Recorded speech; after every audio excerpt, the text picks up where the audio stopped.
Welcome, listeners, to another episode of FSE Radio. Today we have Dr. Garcia, a professor I had in my History of Philosophy course last block in 1A. I really enjoyed his lectures and I welcomed him onto the podcast. It's his first time on a podcast, so welcome, Dr. Garcia. Thank you very much. I look forward to it. This is going to be more of an educational episode. Questions that I've had. We have Santiago here as well asking some questions, more maybe specific to philosophers he's really interested in. So welcome, Dr. Garcia. Thank you. Could you maybe tell us what you're currently studying? So I saw that you were into post-Kantian philosophy at the moment. Yes, precisely. So I'm working on Schelling, who is an early post-Kantian philosopher, and he is particularly known for his philosophy of nature. So he drew on Kant's philosophy in order to develop a sort of philosophical response to the emergence of modern science. And I think his response is particularly interesting because of his attempt to conceive of nature as a sort of subject, which sounds highly metaphysical, but it has some contemporary implications for discussions that are very relevant nowadays, environmental ethics and these kind of topics. So yeah, that's what I'm doing now. Yeah. It's a shame we didn't manage to go over him in philosophical thinking. It is. The whole lecture was on Kant. It was as complicated as Yeah. It's just that Schelling is very complicated, and you need this entire background in order to understand what he's doing. Because if you just read the text directly, it's so hard to understand what he's talking about. And yeah. And I really appreciated your explanations during the lectures because the reading was really something. Right? Yeah, no, I imagine. Yeah. So right now you're looking into Schelling's views, but how did you become interested in this field? How did you come to philosophy? To philosophy, that's a difficult question. So, when I was a kid, I wanted to do something related to hard sciences. I really liked mathematics, and I was considering doing some sort of engineering, maybe mechatronics or something like that. And then, when I was 16, I had the opportunity to be an exchange student in Japan. And that experience was very radical to me because it is a completely different country. And I think I was forced to call into question many of the cultural assumptions that I had and that I didn't know I had, but that in spite of this lack of consciousness were very much shaping the way I saw the world and the way I related to my surroundings. And it was a very radical experience to me to be there. And I think particularly on Christmas Day, because it was just like another day. It was just like March 3rd or March 4th. There was nothing, absolutely nothing. And I didn't know that this was part of my cultural experience, and then when I came back, I wanted to do. I needed a conceptual framework to address these kind of issues, but I didn't know where to find. I didn't have philosophy in school, so it was. I didn't immediately decide to do philosophy after that. I just needed something. And then I decided to do something else. I decided to do film studies because I always enjoyed aesthetics and art. And I thought that perhaps if I do something related to that, I will find some sort of some tools to address this kind of issues. And when I started, I don't know, I just felt that I needed more theory, more theoretical consistency. I needed more conceptual tools to address the kind of issues that I had in mind. And during the first semester, we had a course, the name of which was Theory of Communication. And there we had the opportunity to read some authors such as Walter Benjamin or Adorno, and when I read these texts, I didn't immediately agree with what they were saying, but I just understood that the way they were doing that was the way I wanted to do it. The way they were addressing questions, the way they were formulating questions, the way they were trying to understand the specific problems and issues related to culture and to communication. So I just knew that's what I want to do. And then the semester after, I took a course, a sort of introduction to philosophy, and there I was 100% sure. Yeah, that's what I want to do. Yeah. That's a very interesting life trajectory. It is, yeah. I know. I was curious, where did you grow up that you felt like such a cultural difference? In Brazil. Okay. Yeah, in Brazil. So, yeah. So why do we talk about philosophy today? I feel a lot of people say, well, they don't really know how to connect it to their discipline. But I mean, at the RUG, we do have philosophy of a specific discipline, and we do try to integrate it into the program. So why do you feel like philosophy is important and it's necessary today? So philosophy is, there is this very interesting definition by a 20th century philosopher, a British philosopher, Bertrand Russell. Mm-hmm. He says that philosophy is a sort of no man's land between science and theology. And I think there's something to it. And I think that the deep meaning of what he's saying is that philosophy is not only an attempt to describe the world as it is. This is perhaps science. Philosophy is not only an attempt to give a meaning to our existences in life. This is perhaps more related to religion and religious beliefs.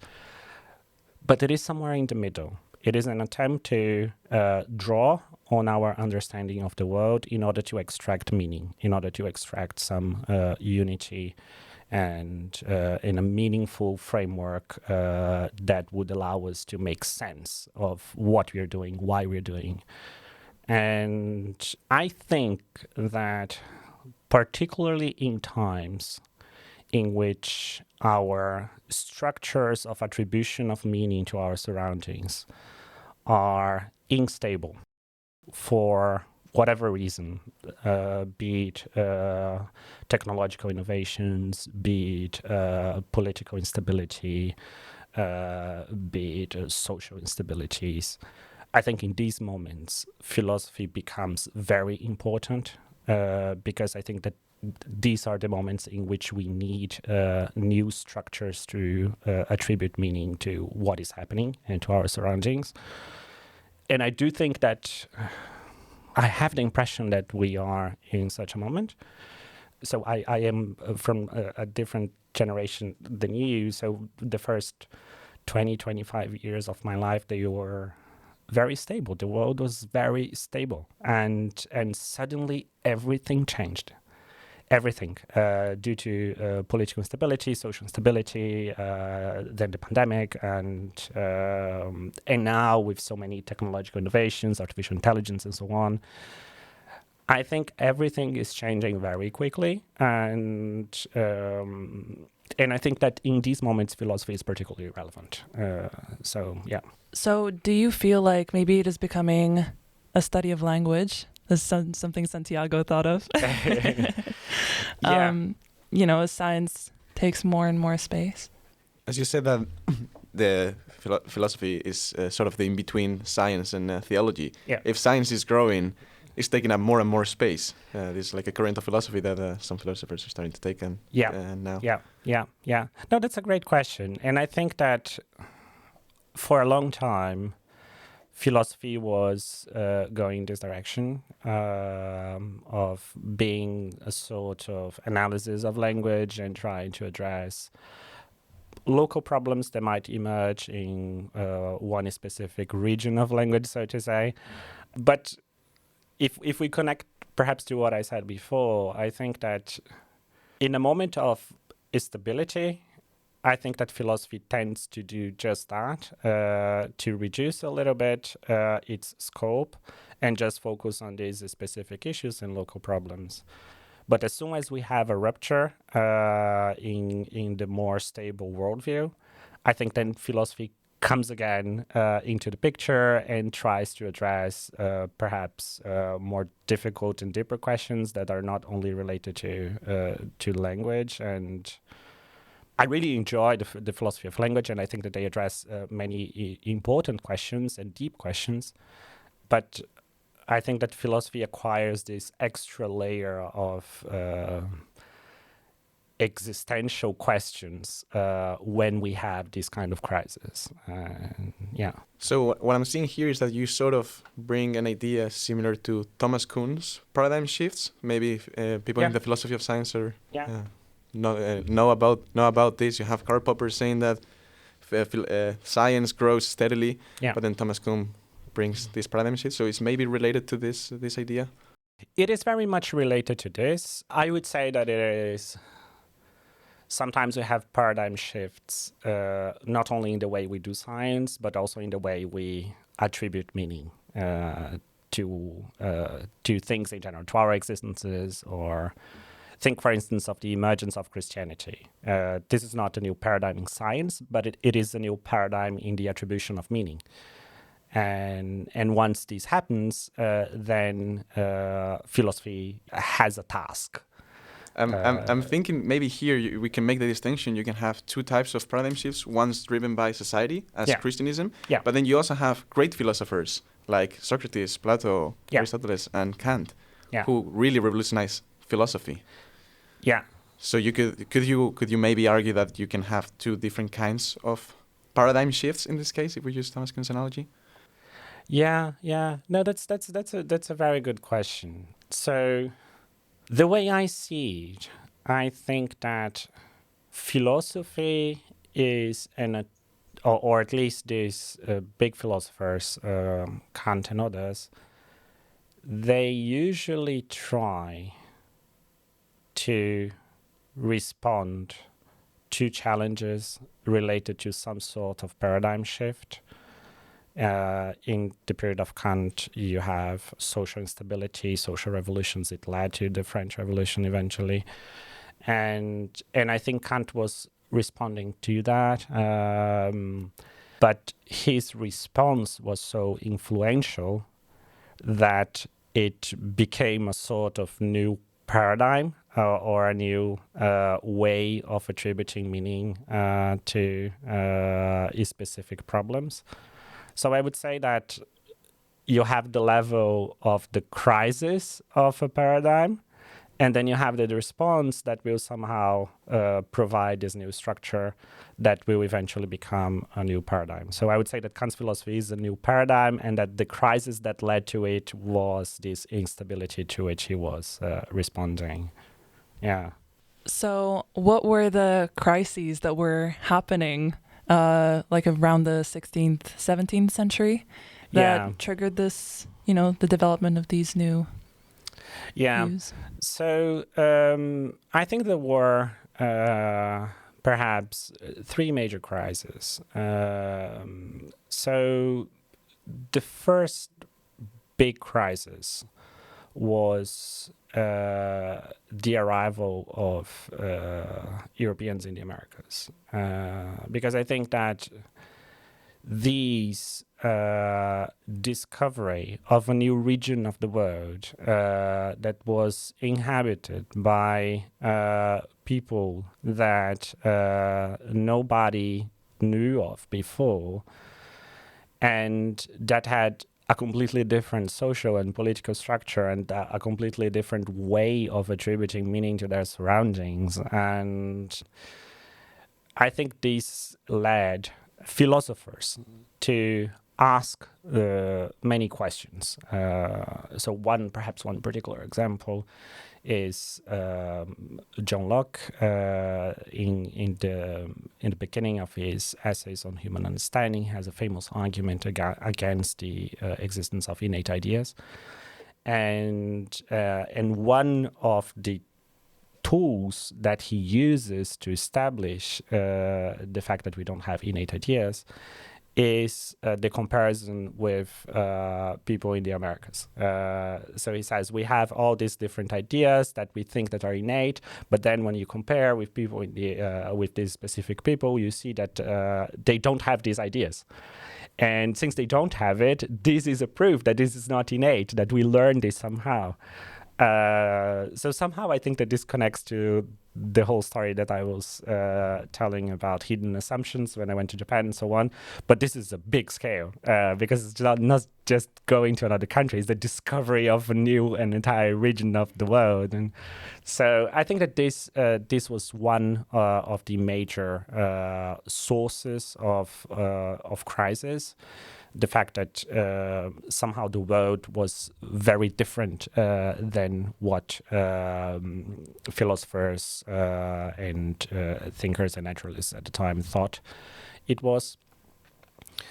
A second big source of these crises was the unification of the laws that explain the world around us, and so the world, as they say, below the moon, and the world above the moon. And this happened thanks to the, in great part, thanks to the invention of the telescope and the discovery of mountains in the moon. And the traditional Aristotelian worldview had it that the heavens or the world above the moon was so perfect and stable that you didn't have any contingencies there. So the planets, they were perfect spheres and they moved in perfect circles.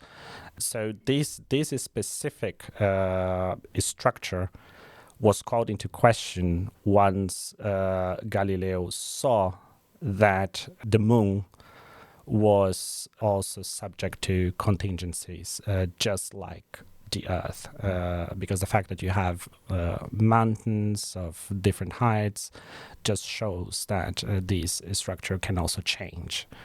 So the stability of the heavens was called into question. And the third big change, also related to these astronomical discoveries, was Copernicus' hypothesis that the Earth was not the center of the universe, but rather that we should consider placing the sun at the center and making the Earth turn around the sun, because if we use this hypothesis, we would be able to explain a larger number of astronomical phenomena. But this has deep philosophical consequences, because if the Earth is not in the center, then this means that we are not at the center. So existence somehow was not created in a way that placed us in the center. So this creates a new element of instability. So humans are not at the center, the heavens are not stable, and we don't even know the world where we live in. So these three big changes, I think they led to major philosophical reactions. And I think that modern philosophy is reacting to this. Even though many of the modern philosophers, they appear about 100, 150 to 100 years after some of these shifts, I think they are still reacting to it in their own pace. And I think it's not a coincidence that perhaps one of the most famous analogies made by Kant is the famous Copernican revolution, that this is what he was trying to do in philosophy. And so, yeah. So you do believe that the work of these philosophers was well received at the time? Well received. This is an interesting question, because so modern philosophy is also a period in which we are seeing a transition from the use of the Latin language to the use of modern European languages. So all of these philosophers, the most famous modern philosophers, many of them, they are the first who are writing in their own modern European languages. So Descartes wrote some of his works in Latin, but wrote also other works in French. And very interestingly, the works that he wrote in French were the works in which he was trying to popularize his philosophy. You see the same with Thomas Hobbes. Thomas Hobbes is the first author to publish in English. Then you see the same with Kant. Kant published part of his works in Latin, but then he translated slowly to German, and he published the Critique of Pure Reason in German, which at the time was not a given, because most of the publications written by German authors at the time, they were in Latin. So we have here a sort of transition to modern European languages. And I think that this transition is part of a process of, I would not say popularization of knowledge, but perhaps of democratization of knowledge, in which more people are having access to what is being discussed. And they're trying to engage with it. So, in this sense, these philosophers, they were much more popular and read than perhaps medieval philosophers, and they were also engaging with more concrete problems. Many of them. There is certainly a certain democratization of knowledge that is going on here. Yeah. So these philosophers stopped from being maybe on top of society and felt more of a duty of spreading their knowledge, what they were understanding of reality, of nature? In a certain sense, yes. They were somehow not only trying to spread knowledge, this is of course also what they were doing, but I think they were also interested in more specific and contextual problems. In perhaps they were trying to connect their view of the whole with what was happening, effectively happening in their surroundings. And I think that the transition from Latin to modern European languages is also a consequence of that. Of course, it's a consequence of a larger picture as well, but. So this German philosophers, in particular the post-Kantian ones, they had a deep admiration for Martin Luther because Luther translated the Bible. And the translation of the Bible for them was the mark of this transition from a technical language to a language that people can directly engage with, produce their own interpretations, produce their own meanings. So the way Fichte himself will put in a popular text, what he was doing there was somehow eliminating a mediator and showing people that you can directly engage with the meaning without the necessity of a mediator that knows the technical language and will tell you what is going on there. And I think that many of these philosophers, they had this idea in mind, particularly the German ones, they had this idea in mind that we need to eliminate mediators and try to bring people in a certain sense. There is an era that you haven't really mentioned, and it is Enlightenment. Yeah. You have, I guess that the consequence of all these fractures eventually leads to the Enlightenment, right? It does. Yeah, I think the idea of the Enlightenment is very much connected to these, at least the way I see it. Of course, there are many different interpretations of what the Enlightenment in the end is, but I tend to read the Enlightenment as an attempt to see our own rationality, reason, our own minds as a tool that will enable us to develop ourselves and also our surroundings.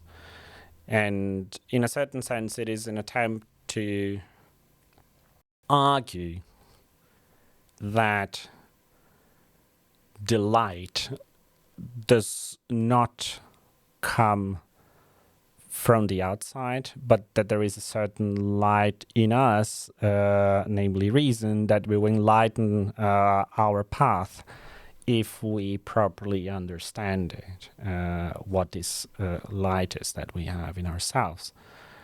So again, I think it is an attempt to show that there is something in you. You just need to learn how to use it. It's not something that comes from the outside. It is already there. It is in you. You just need to know how to develop it and how to use it. So, yeah.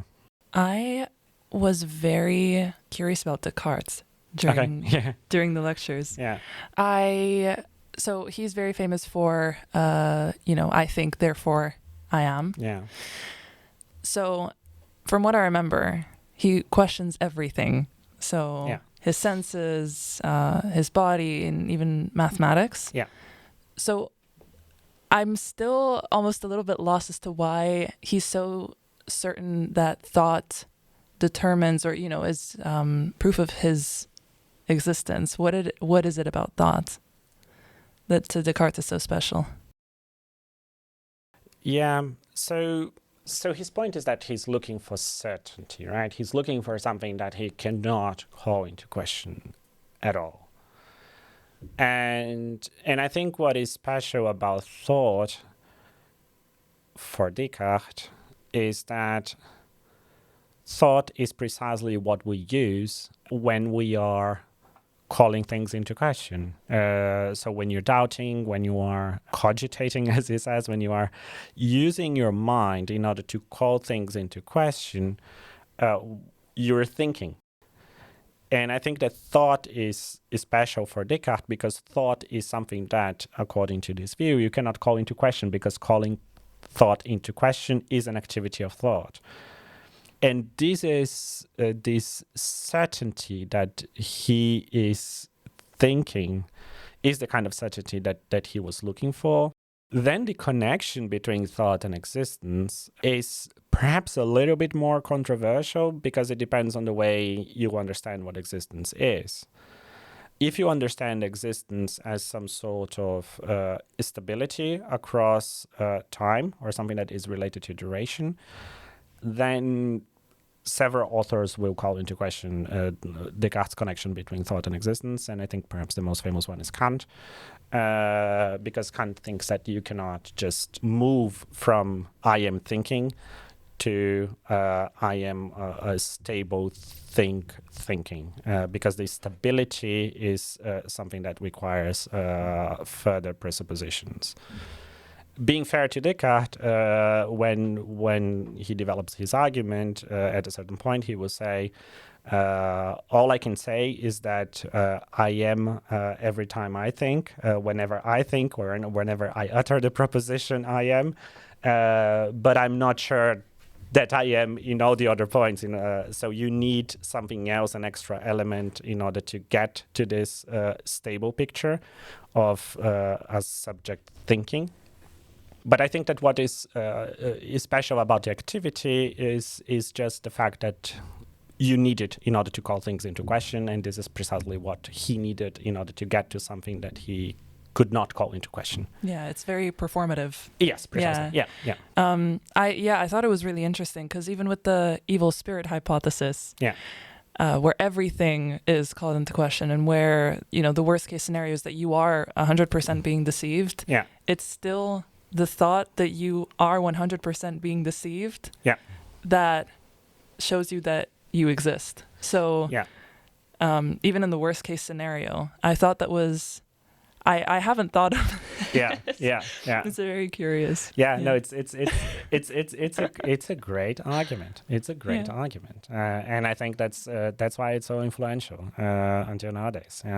Could you explain maybe a bit what the evil spirits hypothesis is for people that are not so aware of it? Yeah, so the evil spirit hypothesis. So Descartes is calling everything into question, and at a certain point, he will say, I'm not sure of the existence of my own body because I could be dreaming and I cannot be 100% sure that I'm awake or whether I'm dreaming because sometimes I'm dreaming and I think I'm awake. So how can I be 100% sure? Because he was looking for certainty. He was looking for something that he can be 100% sure of. And then he says, look, even when I'm dreaming, 2 plus 3 equals 5. So mathematics seem to be completely excluded from this, or at least seems to be resistant to this string hypothesis. And then he comes up with the hypothesis that perhaps there is a God that deceives me into thinking that 2 plus 3 equals 5 when it is not. And perhaps this God is deceiving me every time I have these mathematical certainties. So he uses these hypothesis of God that he's deceiving him all the time to call into question even the certainties that were resistant to the Dring hypothesis. And then he generalizes the picture of the deceiver God by saying, so let's just assume that there is some sort of evil spirit that is leading me to think everything that I think it's true, even though everything is false. So the hypothesis is that if I am not 100% sure of something, if there is the very small possibility that I could be wrong, then I will assume that this is false because the evil spirit could be tricking me into thinking that it's true when it's rather false. And then in this very radical scenario, he will try to come up with one certainty that would be resistant even to the evil spirit, that not even the evil spirit could deceive him into thinking that this specific proposition is false, and this proposition is I am. So this is where the maximum I think, therefore I am comes. And I really cannot resist, but my Spanish blood is really making me ask this question. There is this Spanish philosopher called Ortega y Gasset. I know it comes from very different places, but I think this is beautiful about philosophy, how it is. Descartes said, I think, therefore I am. But then this Spanish philosopher said, I am, therefore I think.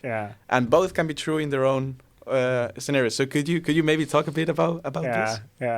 No, it's really good that you're mentioning Ortega y Gasset, and I had some of the questions before, and I was surprised to read there Ortega y Gasset. Wow, that's a very good question.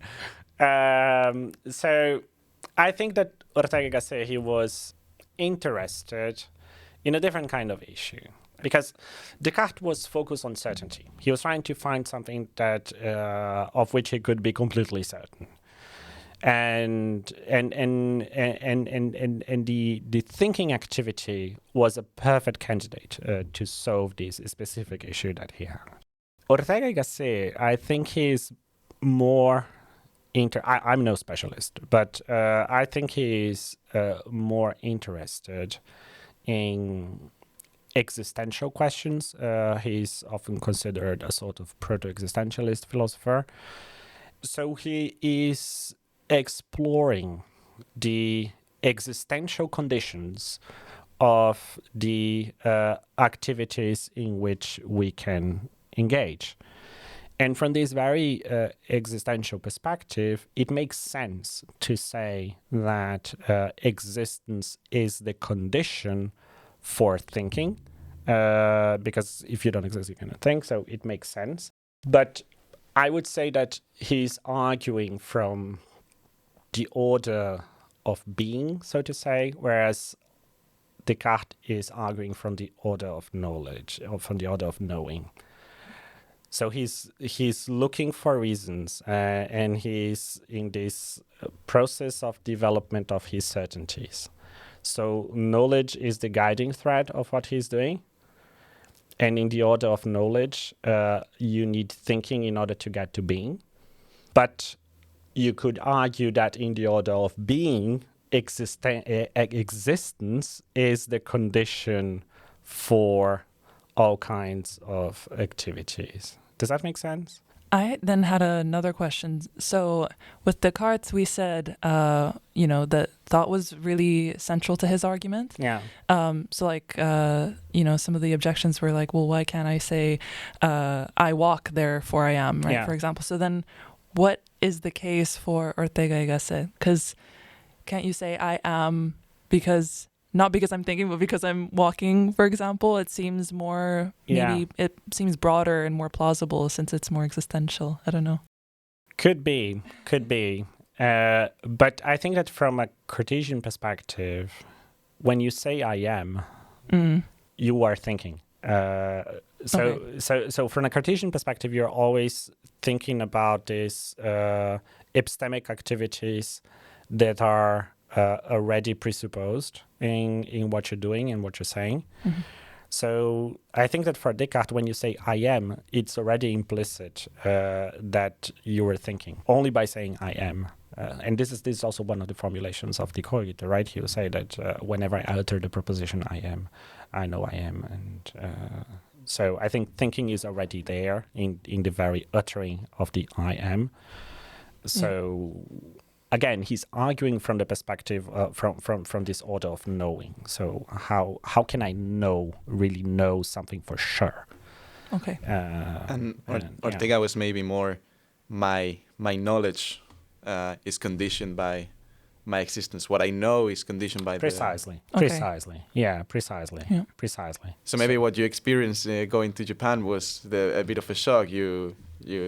Your existence in Brazil was totally different. Yeah. So the way you were thinking was totally different to the one you were thinking in Japan. 100%. And yeah, so even Descartes, I think you can also read the other way around. So there is a famous French commentator of Descartes, I think his name is Martial Guéroult. He wrote a book about reading Descartes, not only in the order of knowing, but also in the order of being. And if you do it the other way around, then you see that you need several, you have several ontological commitments that Descartes himself has in order to get back to the I think when you begin from this order of being, when you begin from this more ontological perspective. Then, so the first principle of Descartes' philosophy in the order of being is God. But the first principle in Descartes' philosophy in the order of knowing is the I think. So you can read in both directions. The difference with Ortega y Gasset is that he will focus more on this existential dimension and not necessarily in the theological one. Do you feel like the dream hypothesis is still being revisited now? I imagine it remains more prominent in discussions of skepticism, maybe. Yeah. No, it is very, very much relevant. I would say that Descartes is perhaps the dream hypothesis is one of the first examples of what we nowadays call a thought experiment. So he didn't call this a thought experiment. A thought experiment, I think, was used for the first time in the 19th century. The expression. But what he's doing there is very much that, is very much a thought experiment. And there is this famous thought experiment formulated in the 20th century where some of the philosophers that formulated, they explicitly mention Descartes and refer to Descartes, namely this brain in the vat hypothesis. I don't know if you heard of it. Yeah. So this is a very famous argument in the 20th century that if our brains were immersed in a vat and connected to electrodes and connected to a computer, the impulses that we receive would generate all kinds of sensations that we usually have. And for the brain in the vat, it would be impossible to draw a distinction between being in a vat and being in a skull existing just like a normal brain in a body.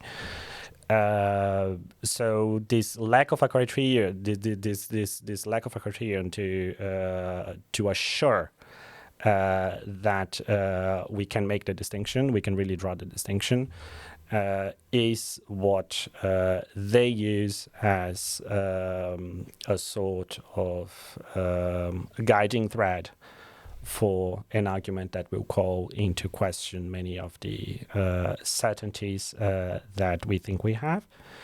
And this is very much related to Descartes' way of arguing, be it in the dream hypothesis or in the evil spirit hypothesis. And I think that one of them, Hilary Putnam, one of the authors who worked on this, I think he explicitly refers to Descartes when he is discussing this hypothesis. So now I think we can move on to Hegel. Okay. Could you maybe explain the master-slave dialectic a little bit? The master-slave dialectic is part of the Phenomenology of Spirit, and which is a very influential book published by Hegel, in which he is analyzing different ways of conceiving of knowledge, from the most basic ones to the most developed ones. And he's trying to produce a sort of developmental account of the different ways in which we conceive of knowledge, from the level of what he calls natural consciousness to the more developed level of what he calls the level of scientific philosophy. And the master-slave dialectics is a step in this process, and it is a step within a chapter that is analyzing the conception of knowledge as self-knowledge. So the entire, I would say, aim of the chapter is to show that self-knowledge necessarily requires intersubjective relations. We cannot know the self without, or ourselves, without relating to similar selves. And within the context of this argument, Hegel will try to make explicit what he takes to be the hidden assumptions of the thesis that, according to which knowledge is self-knowledge.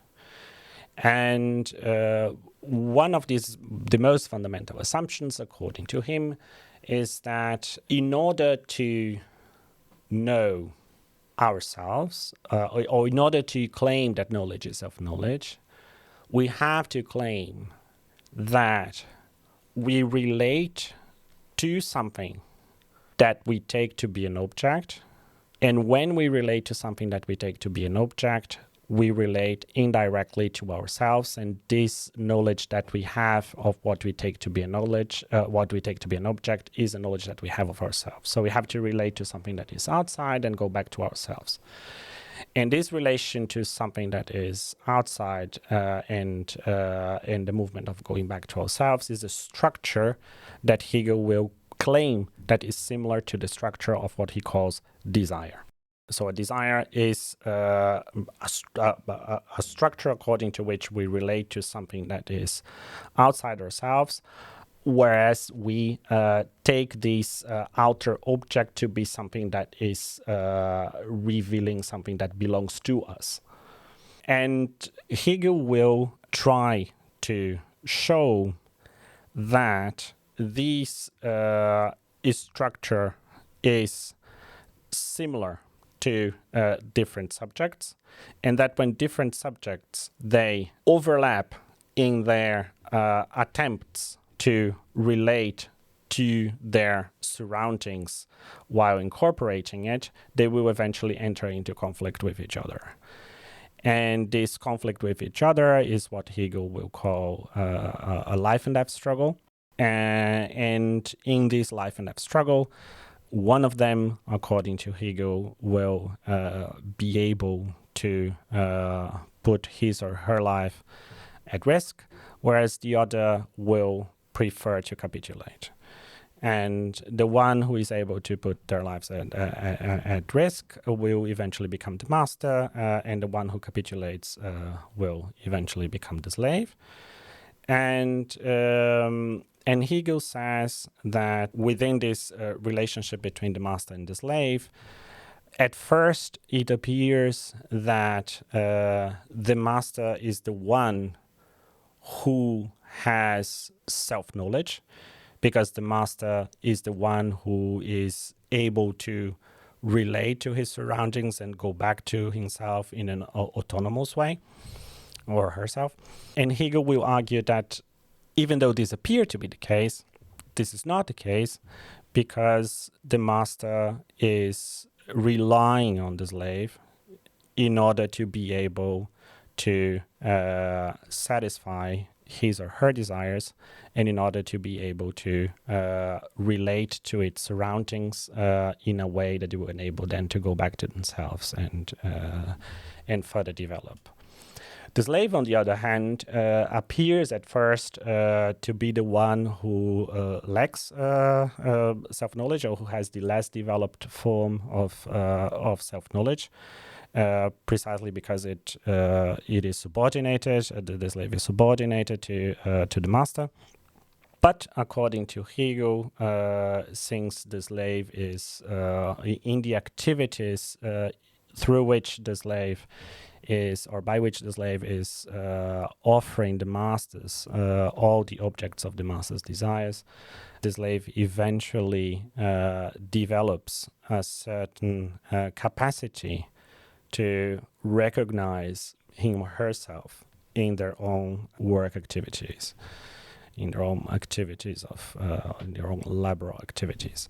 And this will cause a certain switch in this picture, because Hegel will argue that this means that the slave is the one who is developing a higher degree of self-consciousness than the master.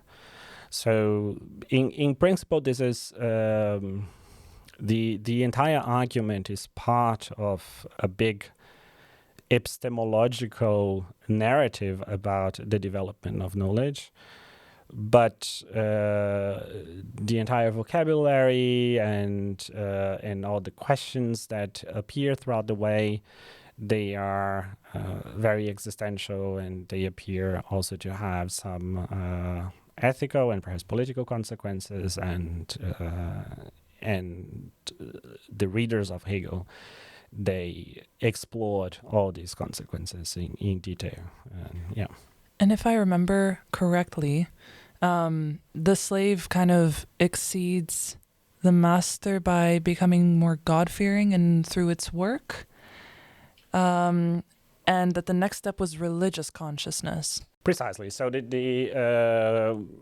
so once the slave is once the slave reveals itself as this more developed version of self-consciousness, Hegel says that good. So now let's see whether the consciousness of the slave is the proper shape of self-knowledge.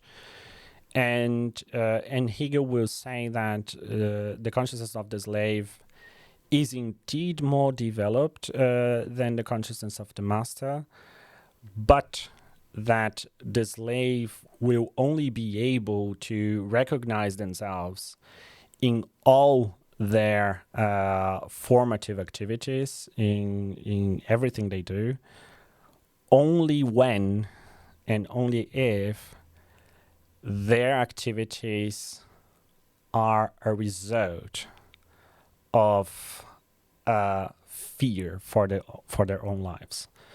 So only if they are putting everything that they are, all their lives, into their activities, and they know, look, this is me, and this is what I need to do in order to survive.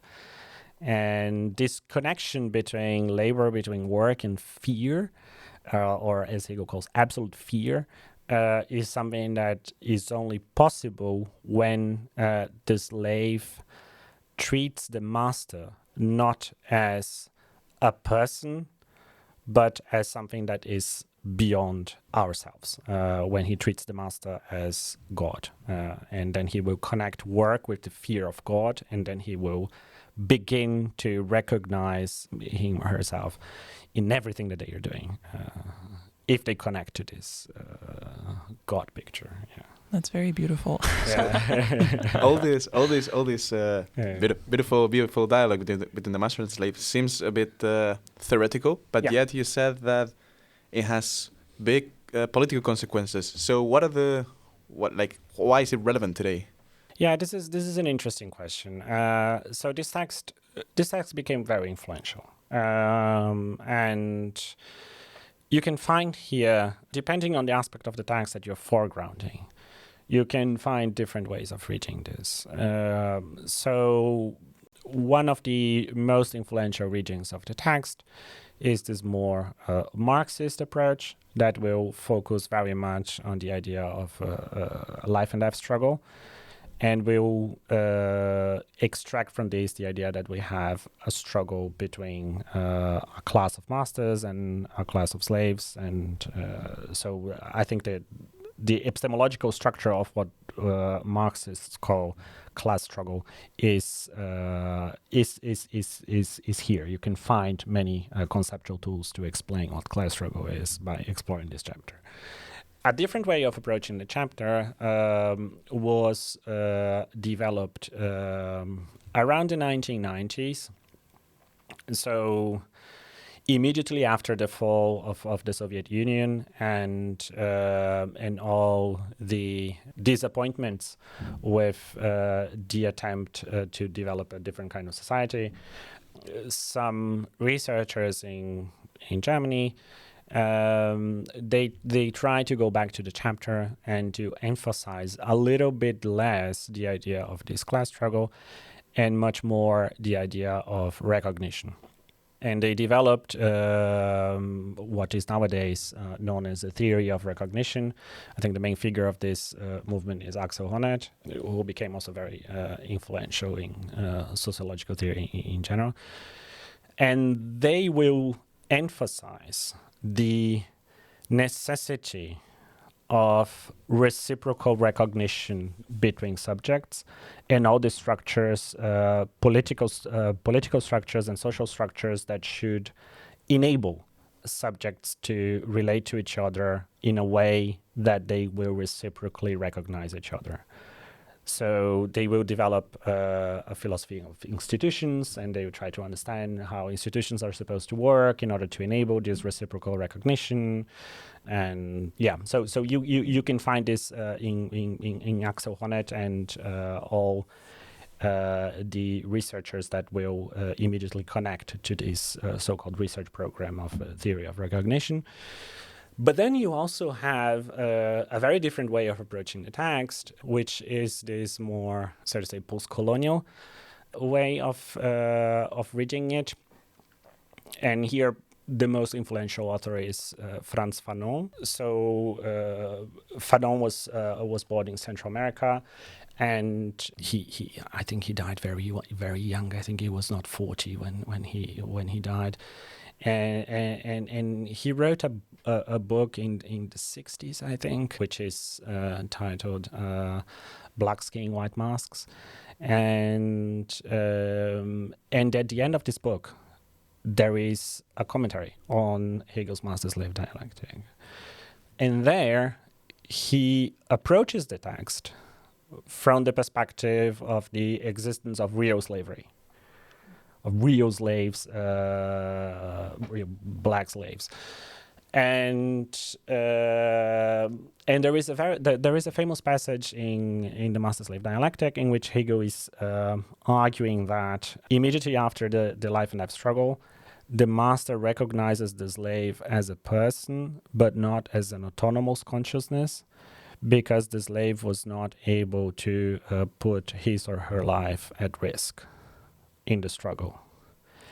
And Fanon will draw on this to argue that the liberation of or the abolition of slavery was not a complete process of emancipation, because during this process, the slaves were only recognized as persons, but not yet as autonomous consciousness, and that in order to make this extra step, they should be ready to put their lives at risk and go this extra mile in order to to make the transition from recognition as persons to recognition as autonomous consciousness.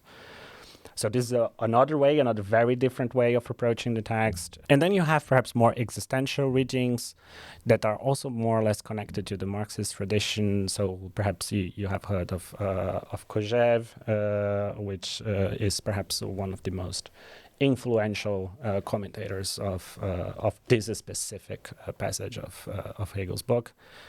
And he will have a Marxist reading that is a little bit more existentialist, more related, very much focused on a certain interpretation of what desire is. And, yeah, it's interesting to hear the connection. I'm somewhat familiar with Fanon and Kojève, very slightly. So yeah, it's really interesting to hear the connection to their work. Yeah. What about Kant? So what are synthetic a priori judgments? Oh, wow, that's a big question. Very complicated. Yeah, Whole lecture worth. Yeah, that's a big question.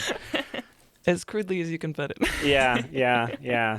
So I'll try to respond in a way that is not too technical. But I think that synthetic a priori judgments is an attempt by Kant to claim or to show, from his perspective, that we can have universal and necessary knowledge which is not purely logical, which is not just based on pure logic and tautologies. And more precisely, what this means is in the Kantian framework is that there is a certain structure, necessary and universal structure of experience that is not entirely reducible to language, to linguistic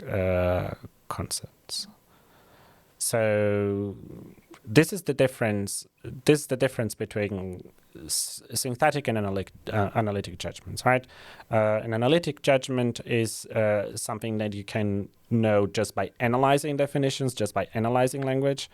A synthetic judgment is where you're bringing two pieces together that are not already connected in a logical way. So you're bringing pieces together.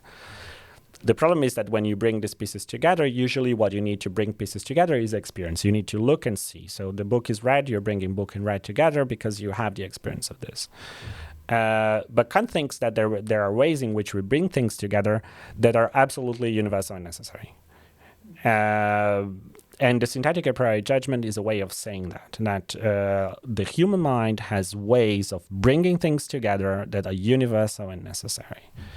And his attempt to show that this is the case is mostly connected to a certain interpretation of the structure of space and time. So he tried to show that language connects to space and time in a way that somehow will structure the way human beings make sense of their surroundings. Yeah, I was going to ask about how this connects to the transcendental aesthetic and space-time and intuition. Yeah. So the whole idea is that if you bring things together, you need some ground that will show you that the connection is a valid one, the connection between elements A and B. And this ground, if Kant is right, that we have synthetic a priori judgments, this means that this ground cannot be a posteriori, so it cannot be experience. It cannot be something that we just learn from seeing and experimenting and having experience of.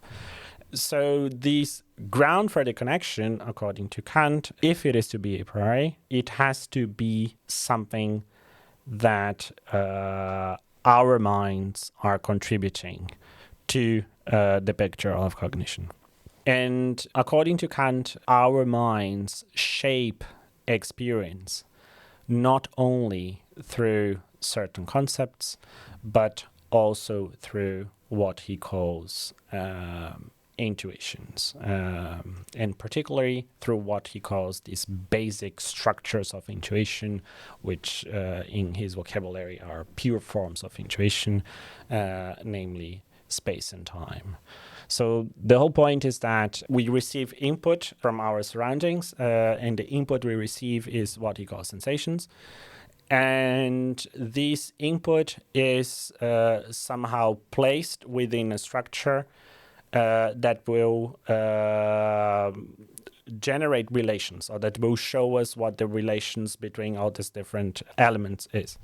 And Kant argues that since these relations are universal and necessary, they cannot come from experience. So you have the input of the sensations, but sensations are related in particular ways. They are ordered and related in particular ways. And this order and relation that sensations have among each other, if they are universal and necessary, if we can show that they are universal and necessary, then this is not something that we learn from experience, because according to Kant, experience can only teach us how something is, but not how something necessarily will be the case. And these structures of ordering and relating are, according to his argument, space and time. And I think one of my final questions, this is maybe more like personal from the lectures. Okay. So, and I don't remember the connection exactly, but we were talking about appearances. Yes. At one point. And when it comes to space, that there's a certain inseparability. Yeah. And I'm going to be honest, I was very confused about that. Okay. So I asked ChatGPT. Okay, good. Was the answer good? Yeah, so it said that when we can take a tree out of space, but we cannot put the space like into the tree kind of.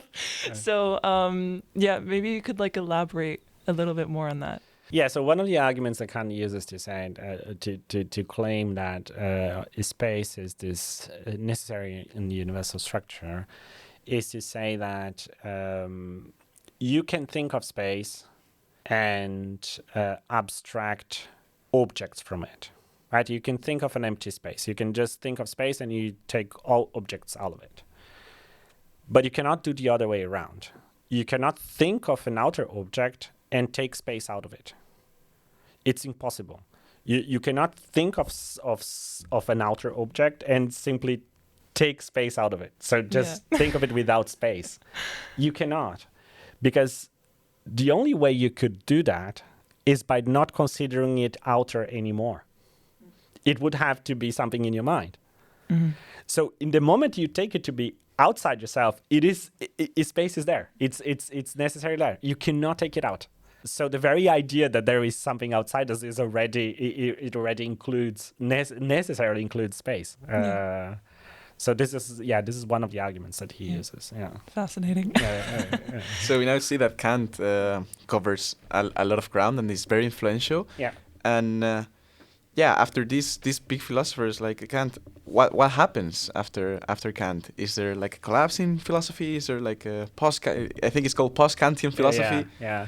What happens after him? Well, many things. So post-Kantian philosophy is really fascinating, and because I really think that what Kant did was to formulate a new paradigm, a new way of formulating questions, a new way of approaching our surroundings. And many philosophers, they were drawing on this. They were trying to understand the ways in which human rationality shapes experience. Kant was interested in this more general picture in which human rationality is shaping the basic structure of universality and necessity. But philosophers after Kant, they were interested in the more concrete ways in which our rationality can shape our experience. So Schelling, for instance, will try to apply this to the different ways in which we can make sense of nature at a more basic physical level of the attraction and repulsion between particles, at a more developed level, chemical level of the emergence of qualitative differences in matter, and also at more biological level of the development of organisms and so on. So Schelling was trying to apply this entire structure of rationality and try to understand how this was already mirrored in nature, in specific scientific disciplines that try to explain what nature is. Hegel will try to expand the picture even more and try to see, and will try to see how this structure of rationality is mirrored also in institutions, also in states, or also in the ways we relate to each other. So I think that many of these post-Kantian philosophers, they were trying to understand the specific ways in which our rationality and reason pre-shapes our environments. So is this individual being, how it causes an effect on its surroundings and then it shapes it? It's not an individual being. It's really a broader picture, because it is about reason as such. From Schelling's perspective, it is really reason as such. So it's not about individual beings, it is about rationality. And Schelling will even take a step further and say that rationality is already present in nature even before human beings arrive. There is a sort of, he would say, a transcendental past of reason. And for Hegel, it will be a more intersubjective picture. So it's not about one individual being, it's about structures. So think of you are from Spain? Yes. So when you speak and you use Spanish words and Spanish grammatical structures, what is going through you when you speak, it's not only your own individuality, but it's also a certain history of consolidation of a certain way of communicating that is irreducible to you, but of which you are part. So somehow it is going through you a certain history and a certain tradition that you were tweaking and manifesting in your own individual way. And from Hegel's perspective, this is what human beings in general do. We engage with rational structures that preceded us, and we let these structures get through us. But in doing that, we are tweaking it, and we are engaging with something that is irreducible to us in a way that makes us the individual beings that we are. So it's not individual in the sense that you didn't create the language preceded you, and the language is going through you. You learned through a certain process of getting in touch with a certain tradition. But what is going through you is a certain manifestation of reason and rationality. So me being from Spain and speaking the Spanish language, could this be seen as a sort of limiting factor in a way? Because I am, by being born in Spain and speaking in Spanish, I'm born with these prerequisites that are carried through me, through the language and the history of my country. Yeah. So could one argue that these are not given, they're given to you, you don't choose them, and then you play by these rules, thus you're limited by them? Yeah, I see what it's saying, and it's a very interesting question, because on the one hand, you could say, yes, that you're being limited by it. to the extent that this was the way you learned to formulate your deepest thoughts and ideas since you were a child.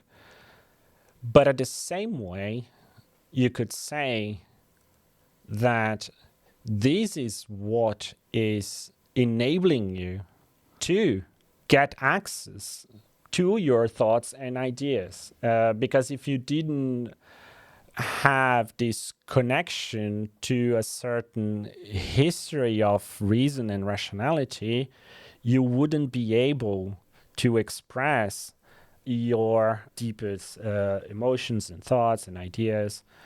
So Kant has this famous analogy in the Critique of Pure Reason, where he says that the dove that is flying might well think that the resistance of the air is preventing it from flying quicker. But it doesn't realize that the resistance of the air is what enabling it to fly in first place. So I think the picture here, he uses this in relation to experience, but I think that from a Hegelian perspective, Hegel would use it in relation to these intersubjective relations and reason and history and so on. I think we ran out of questions. I think maybe as a final question, what is your favorite philosopher at the moment? Oh, or a collection of. Oh yeah, that's a very hard one. So I like different philosophers. Of course, I do German philosophy. So Kant and German philosophy. I think Kant is the most important philosopher, in my opinion, the most important philosopher of the last 250 years. And I think that someone who is doing philosophy, I think if you do philosophy, you need to understand the basics of Kant. I think that Hegel is perhaps one of the most, or to me, is one of the most fascinating philosophers because he's trying to think about development. He's trying to think about contextual relations. He's trying to think about the ways in which reason can be constrained but can also somehow learn to respond to constraints. And so from this perspective, I really like Hegel. I think he's very insightful, even though he writes in a way sometimes that is difficult to understand. And then there is, I'll mention this. This is very outside of the entire picture of the discussion, and I think he's not even a philosopher, but he is in a sense. So there is this anthropologist, this contemporary anthropologist. His name is Eduardo Viveiros de Castro, and he wrote a very influential book in certain contexts, titled "Cannibal Metaphysics," which is very interesting title. Yeah. But so he draws on his own anthropological work in indigenous tribes, and he tries to reconstruct the metaphysical worldview of indigenous tribes and tries to understand how this metaphysical worldview calls into question hidden assumptions of our own metaphysics. So it is a sort of inverse metaphysics that he tries to do. Okay. And I think it is highly original. And for someone interested in anthropology and intercultural relations, I think he's a very interesting author. Yeah. Mm. Unique, with a very unique title. With a very unique title, 100%. Right. Thank you so much for joining us. It was a pleasure talking about philosophy. It was my pleasure. Thank you so much. Thank you for the invitation. Of course. And we'll catch you guys next time. Bye. Thank you. Bye. See you.